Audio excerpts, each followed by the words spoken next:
What's good, everybody? It's Obi, and welcome back to another Siege tutorial. This is actually part 2 of a Siege guide where I give you guys 5 tips for each rank all the way from Gold to Emerald. Today, I've got some really good advice to help you guys climb the ranks and some key tips for each level. So without wasting any more time, let's jump right into it. We're going to start this video off with the rank of Gold. First up, pre-fire common spots. This means anticipating where enemies might be hiding and firing your gun before you see them. This is going to catch opponents off guard and give you a huge advantage in gunfights. Make it a habit to learn the common and uncommon spots of every map, and it's going to give you a huge advantage and more kills.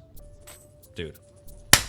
Next, play aggressive. Gold is a rank where you can kind of start to push your limits. Taking control of the pace and pushing your enemy can disrupt what the other team is trying to do and give your team the upper hand. But remember, aggression does not mean recklessness, so choose your moves wisely. Next, do not forget to check your corners, bro. Always assume there's an enemy hiding in the dumbest spot in the room. Clearing every single corner with a gun or a drone might be annoying, but it'll save you more rounds than you think. Use quick peeking gadgets and drones to clear out corners and make sure you're not getting caught off guard by an enemy. Next, make sure you guys are utilizing rotations. You should be creating rotation holes between bomb sites to move around quickly. This flexibility allows you to support your team and respond to threats more effectively. There's definitely common rotation spots on every single bomb site, but make sure you're communicating with your team so you guys all know what you're trying to do. Finally, if you're on attack, you need to be entry fragging. This role definitely requires a lot of skill and confidence. But when you're the first operator in the building, make sure you're following a drone so that you can get the first pick and give your team a huge advantage. If you play on this role, make sure you're practicing your aim and mechanics so that you can secure a lot of first picks. That's it for my gold boys. Now let's move on to platinum. Position your drone in spots that give your team crucial intel without it getting destroyed. Good drone work is always going to win you more games. Think about spots on every map that are high traffic areas and place your drone there for good information. Putting a drone in a spot for late round intel can also be the difference maker between a win and a loss. Next is always secure your flanks. If you're pushing an area, you should always have a flank drone or a designated flank watch person. Losing a teammate to a defender who's flanking can always be devastating for your team because now you just lost man advantage. So communicate with your team and make sure you guys are always designating someone to watch those flank drones. In platinum rank, you also need to spam information. The more your team knows, the better they can react to that information and get in the right spots. So in this rank, you should damn near be spamming information operators. Use traps that make noise, bulletproof cams, and information operators like Valkyrie and Maestro to give your team a better chance of winning. Effective communication is always going to turn individuals into a cohesive unit. Next is keep the walls closed. You need to always reinforce and protect critical walls that allow attackers to just walk into the site. So technically, there should never be a defense round that goes by where you're not bringing some type of wall denial. Operators like Bandit, Mute, Cade, and Tub are perfect operators for this. If you can keep walls closed, it forces attackers into weird gunfights they don't want to take. And finally is roam effectively. As a roamer, your job is only to disrupt the opponent's attack and waste time. The worst type of roamer is someone who just sits next to the enemy team and doesn't communicate and allows their teammates to get slaughtered on site. So make sure you're communicating with your team and your roamers to make sure they're not leaving the bomb site too vulnerable. Now let's move on to the big dogs in Emerald. First, focus on operator tracking. You need to keep tabs on which operators are still alive and adapt your strategy accordingly. Knowing what gadgets and how many the other team has can make or break a round. It is the worst thing when you're playing and get killed by an operator you think your team already killed. So make sure you're communicating effectively and using the information you have to prevent this from happening. Next is executing split takes. Make sure you're attacking from multiple angles and sides to keep defenders guessing. Coordination like this can always catch defenders off guard. And these split takes are good because it forces defenders' attention to be spread in a lot of different places, which can usually create openings. And just like attackers are trying to make sure they open walls, defenders need to make sure you keep them closed. And impact tricking is a great way to do that. You should be using holes above walls or drone holes to destroy attackers' hard breach gadgets. Destroying all of attackers' hard breach gadgets makes it extremely difficult for them to win a round. So you should probably always be bringing a set of impacts when you're playing ranked. Next up is securing good plant spots. Before you go for a plant, make sure the area is safe of defenders and covered by your teammates. The worst thing you can do as an attacker is just run in the site and plant the bomb, and you either die or leave the bomb in the middle of sight. So make sure you're coordinating with your team before you put a plant down to prevent you from dying and also the enemies retaking the bomb. And last for my emeralds is hold crosses. Set up crossfire positions with your teammates that make it difficult for attackers to win the round. A good way to do this is have one teammate on the opposite side of the door or hallway of you, and you guys play off each other. Make sure you guys are communicating effectively in case you have to adapt so that you can still get the kill in this situation. And there you guys go. I think with these tips, you guys will be well on your way from climbing from gold to emerald in no time. If you found this video helpful at all, make sure you guys like this video and subscribe. And comment down below any tips you guys think I might have missed in this video. Make sure you guys hit that notification bell for more Siege content and tutorials like this. And I'll see you guys in the next video.